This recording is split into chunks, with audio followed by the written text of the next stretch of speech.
Batay sa datos ng PRC o ng Professional Regulation Commission, mahigit 800,000 ang mga registered nurse sa bansa. Pero halos 300,000 sa kanila walang permanenteng trabaho sa ospital.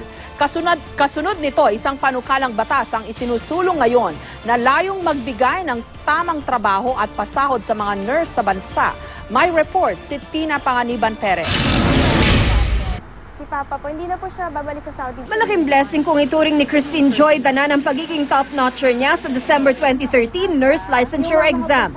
Mula raw nang graduate siya noong Abril ng nakaraang taon hanggang kinuha niya ang exam noong Disyembre, wala raw siyang ginawa kundi mag-review. Ang nanay ni Tintin ay isang registered nurse na nagtatrabaho bilang caregiver sa Canada. Ang kanyang amang dating negosyante sa Saudi, balak na ring sumunod sa kanyang ina.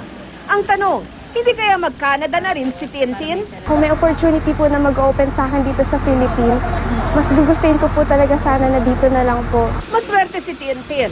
Maliban sa top-notcher siya, graduate siya ng New Era College of Nursing. Malaki raw ang tsansang makapagtrabaho siya sa New Era Hospital. Pero para sa mga nurse na nahihirapang makakuha ng trabaho, payo ni Tintin, Nag-aral po kayo ng 4 na taon, so hindi naman po naging madali o madami kayo naging efforts na pinaghirapan. So, isipin nyo na lang yon para maging inspiration nyo na ito na yung pinasok ko yun na profession, ngayon pa ba ako susuko? ayon sa ang NARS Party List, sa lahat ng oras, magiging in demand ang mga nurse. Ang mga nurse ay kailangan sa ating bansa. Hindi naman nawawala ng may sakit eh. Ang isang ospital hindi tatakbo 24/7 kung walang nurse.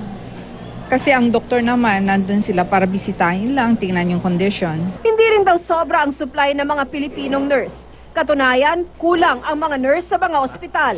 Ang dapat na ratio ayon sa Department of Health, isang nurse para sa kada 12 pasyente. Pero may mga government hospital na isang nurse lang ang nangangalaga sa 60 hanggang 100 pasyente. Nagkakaroon daw ng maling akala ang marami na walang trabaho sa bansa para sa mga nurse dahil marami raw mga ospital ang di na kumukuha ng mga nurse bilang mga regular na empleyado. Walang oversupply of nurses. Sila ay ginagawa kasing volunteer.